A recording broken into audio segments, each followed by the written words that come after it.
Hello friends, welcome to my channel. मेरा नाम है मृदुला और आज का हमारा टॉपिक है heat exchanger. Heat exchanger basically वो इक्विपमेंट्स है जो कि सॉलिड और लिक्विड के बीच में हीट ट्रांसफ़र यानी कि थर्मल एनर्जी को एक्सचेंज करने के लिए यूज़ होता है। और ये जो सॉलिड और लिक्विड होता है वो अलग अलग टेम्परेचर पे होता है। यानी सॉलिड जो है अगर हॉट है तो ये कोल्ड होगा और अगर ये कोल्ड है तो ये हॉट होगा। मतलब दोनों के बीच में टेम्परेचर डिफरेंस होगा और इसकी वजह से जो हीट है वो ट्रांसफ़र होगी। हीट एक्सचेंजर बेसिकली यूज़ किए जाते हैं किसी भी फ्लूइड स्ट्रीम को या तो हीट करने के लिए या तो कूल करने के लिए। उसके अलावा इसका यूज़ होता है सिंगल या मल्टी कंपोनेंट फ्लूइड स्ट्रीम के इवेपोरेशन या कंडेंसेशन के लिए, यानी सेम थिंग कि उसको हीट या कोल्ड करने के लिए।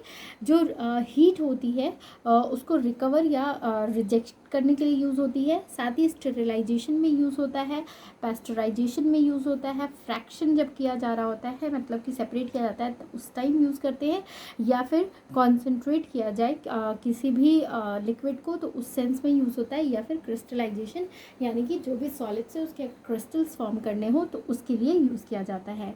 ये आपको बिल्कुल ही कंट्रोल्ड प्रोसेस फ्लूइड को कंट्रोल करने के लिए होता है। ठीक है।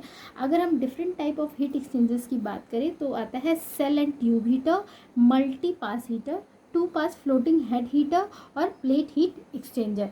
अब इन सारे जो एक्सचेंजर्स हैं उनके बारे में डिटेल देखते हैं। सबसे पहला है सेल एंड ट्यूब हीटर। ये सिंगल पास ट्यूबुलर हीटर होता है, मतलब ट्यूब जैसा होता है। इसमें basically thin walled parallel tubes होते हैं। देखिए ये जो थिन वॉल्ड पैरेलल ट्यूब्स है वो हॉरिजेंटल वे में अरेंज होते हैं बंडल की तरह। ये ट्यूब जो है उसके एंड्स जो है वो दो ट्यूब शीट्स B1 और B2 यानी कि आपका B1 और B2 में एक्सपेंडेड होते हैं। इनके दोनों एंड्स जो बंडल ऑफ ट्यूब्स होते हैं उनको फिर एक सिलेंड्रिकल सेल के अंदर या फिर केसिंग के अंदर इनक्लोज कर दिया जाता है। और हर केसिंग में दो डिस्ट्रीब्यूशन यानी कि एक और दो, ये दो डिस्ट्रीब्यूशन चैम्बर प्रेजेंट होते हैं। डिस्ट्रीब्यूशन चैम्बर में फ्लूइड इनलेट होता है, यानी कि आपको यहाँ से लिक्विड जो है वो एंटर करेगा, और फ्लूइड आउटलेट भी होता है, यानी कि यहाँ से लिक्विड जो है वो बाहर निकल जाता है। जो साइड्स होते हैं डिस्ट्रीब्यूशन चैम्बर के उनको कवर से कवर कर दिया जाता है, और एक कनेक्शन होता है जो कि प्रोवाइडेड होता है स्टीम या फिर अदर वेपर से, जो कि इसके अंदर इंट्रोड्यूस किए जाते हैं। ठीक है।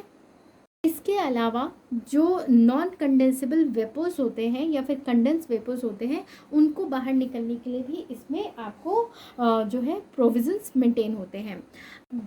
तो वर्किंग की बात करें तो सबसे पहले स्टीम जो है यहाँ से अंदर की तरफ जाती है। जो स्पेसेस होते हैं वहाँ पे वो पूरा डिस्ट्रीब्यूट हो जाती है, और फिर नीचे उनको ट्यूब्स को क्या करती है वो हीट करना स्टार्ट कर देती है। जो कंडेंस्ड वेपर्स होते हैं वो यहाँ से आउटलेट हो जाते हैं, और जो नॉन कंडेंस होते हैं वो आपको यहाँ से जो है वो चैम्बर से बाहर निकल जाते हैं। उसके बाद फ्लूइड जिसको हीट करना होता है वो डिस्ट्रीब्यूशन चैम्बर में यहाँ पे फिल कर दिया जाता है, और वो पूरे ट्यूब्स के थ्रू जो है वो फ्लो करता है। स्टीम और फ्लूइड्स जो है वो अलग अलग होते हैं, लेकिन फिर भी वो थर्मल कांटेक्ट में होते हैं इन थिन ट्यूब वॉल्स की वजह से। ठीक है। तो ये इन ट्यूब्स में जैसे जैसे फिल होता है वो हीट होने स्टार्ट हो जाते हैं। ठीक। फ्लूइड जो कि ट्यूब्स के थ्रू फ्लो कर रहा है वो धीरे धीरे हीट होने लगते हैं, और अपने वो हीट ट्रांसफ़र की वजह से कंडक्शन यानी कि यहाँ पे स्टीम है और ये आपके यहाँ पे फ्लूइड है, तो फ्लूइड क्या होगा वो स्टीम की वजह से हीट यहाँ से हीट जो है कांटेक्ट में है, तो कंडक्शन के थ्रू हॉट से ये कोल्ड में होते होते वो गर्म होने लगेगा। ठीक है। उसके बाद जो हीटेड फ्लूइड्स होते हैं वो डिस्ट्रीब्यूटिंग चैम्बर D1 के थ्रू फ्लो करते हुए वो एग्जिट पॉइंट I से बाहर निकल जाते हैं। ठीक है। एडवांटेज ये है कि इसमें लार्ज हीटिंग सरफेस मिलता है जो कि एक स्मॉल एरिया में पैक्ड होता है, और इसको मतलब कि कंट्रोल करना और ऑपरेट करना काफ़ी ईजी होता है। डिसएडवांटेज की बात करें तो क्रॉस सेक्शनल एरिया जो ट्यूब्स का है वो काफ़ी बड़ा है, तो और जो वेलोसिटी होती है फ्लूइड की वो काफ़ी लो होती है। यहाँ पे हीट ट्रांसफ़र कोफिशिएंट जो है वो लो होता है, और इसमें लार्ज स्पेस की ज़रूरत पड़ती है इंस्टॉलेशन के लिए, और इसका मेंटेनेंस कॉस्ट भी बहुत हाई होता है। सेकंड जो है इक्विपमेंट वो है मल्टीपास हीटर। मल्टीपास हीटर में बेसिकली बहुत सारे पैरेलल ट्यूब्स होते हैं, और जो एंड होता है ट्यूब्स का वो ट्यूब शीट्स के साथ फिटेड होते हैं, और ये ट्यूब्स जो है फिर केसिंग के अंदर प्रेजेंट होते हैं। कुछ इस तरह का इनका होता है, जैसे कि 1 2 3 4 और यहाँ पे ट्यूब्स आपके फिटेड है। बैफल्स जो है वो प्लेस किए जाते हैं डिस्ट्रीब्यूशन हेड पे, और इसमें एंट्रेंस और एग्जिट यानी एंट्रेंस और एग्जिट का प्रोविज़न होता है। सबसे पहले यहाँ पे फीडिंग की जाती है इस कंपार्टमेंट ए में, जो कि हेड होता है। इसके बाद ये थ्रो फ्लूइड जो है वो बी कंपार्टमेंट में जाता है। उसके बाद यहाँ से फिर वो सी में आता है, और उसके बाद सी से ये आई में जाता है, और इस तरह से फ्लूइड बाहर निकल जाता है। फ्लूइड जो है वो डाइवर्ट होते हैं बैफल्स यूज़ करके, और चूँकि ये हीटर जो है वो मल्टी पास है, सो एक ही लिक्विड जो है वो ट्यूब्स में कई बार फ्लो करता है, ठीक है। और कंडक्शन के थ्रू जो है वो यहाँ पे जो मेटल के इन ट्यूब्स के बाहर जो स्टीम होता है वो इनको लिक्विड्स को हीट करता रहता है। इसकी डिसएडवांटेज बेसिकली है कि इसका जो कंस्ट्रक्शन है वो काफ़ी कॉम्प्लिकेटेड है। इसमें मल्टीपल नंबर ऑफ एंट्री और एग्जिट पॉइंट है, इसलिए इसका कॉस्ट ऑफ पंपिंग जो फ्लूइड का होता है वो इंक्रीज़ हो जाता है, और इसमें फ्रिक्शन लॉस बहुत ज़्यादा होता है। अब है 2 पास फ्लोटिंग हेड हीटर। इसकी कंस्ट्रक्शन की बात करें तो इसमें बंडल्स ऑफ पैरेलल ट्यूब्स होते हैं, जो कि एक केसिंग के अंदर इस तरह से प्रेजेंट होते हैं। यहाँ पे 2 डिस्ट्रीब्यूशन चैम्बर होते हैं, ठीक। एक डिस्ट्रीब्यूशन चैम्बर फिर फर्दर 2 हिस्सों में डिवाइडेड होता है। फ्लूइड का इनलेट यानी कि जो फ्लूइड है इसके अंदर और बाहर आने का, इसका यहाँ से फ्लूइड आती है और यहाँ से फ्लूइड जो है वो बाहर निकल जाती है। दूसरे डिस्ट्रीब्यूशन चैम्बर में एक फ्लोटिंग हेड प्रेजेंट होता है, और जो ट्यूब्स के एंड होते हैं वो जो है वो फ्लोटिंग हेड के अंदर एम्बेडेड होते हैं। यहाँ पे स्टीम इनलेट और आउटलेट का भी और जो नॉन कंडेंस वेपर्स और कंडेंस्ड वेपर होते हैं उनके एग्जिट का भी होता है। यहाँ से कंडेंस्ड का आउटलेट होता है, और यहाँ पे आपको जो है वो अनकंडेंस्ड जो है वो बाहर निकल जाते हैं, ठीक है। वर्किंग की बात करें तो सबसे पहले स्टीम को पास किया जाता है, यहाँ से स्टीम आता है और स्टीम पूरा सर्कुलेट करता है, ठीक है।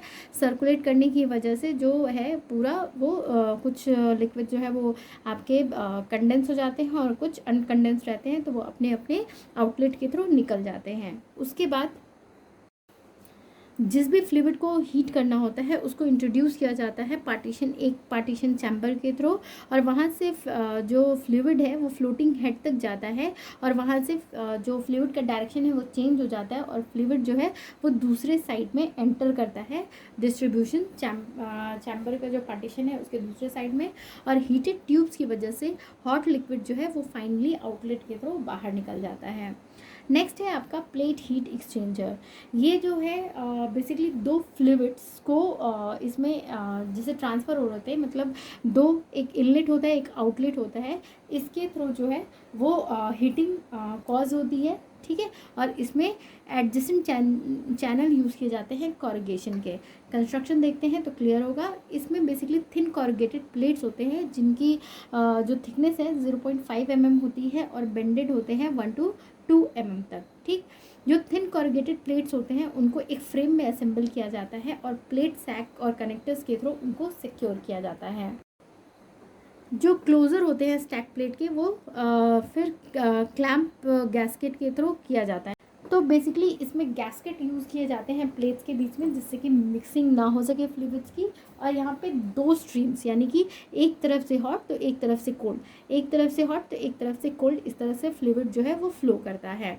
ये जो कॉरुगेटेड प्लेट्स होते हैं इनसे हीट ट्रांसफ़र ईजी हो जाता है। मतलब सोचिए कि यहाँ पे हॉट फ्लूइड फ्लो कर रहा है, तो इससे हीट जो होगा वो यहाँ पे ट्रांसफ़र होगा, और ट्रांसफ़र होने के बाद वो कोल्ड लिक्विड तक जाएगा, और फिर वो धीरे धीरे गर्म होने लगेगा। तो इस तरह से ये ट्रांसफ़र होता है।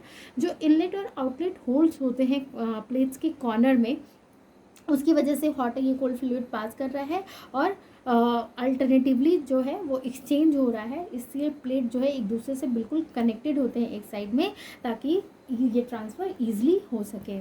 एडवांटेज की बात करें तो इसका जो कैपिटल इंस्टॉलमेंट है उसका कॉस्ट काफ़ी कम होता है, इंस्टॉलेशन कॉस्ट भी कम होता है, और ये लिमिटेड मेंटेनेंस की ज़रूरत पड़ती है, और ऑपरेशन कॉस्ट भी कम होता है।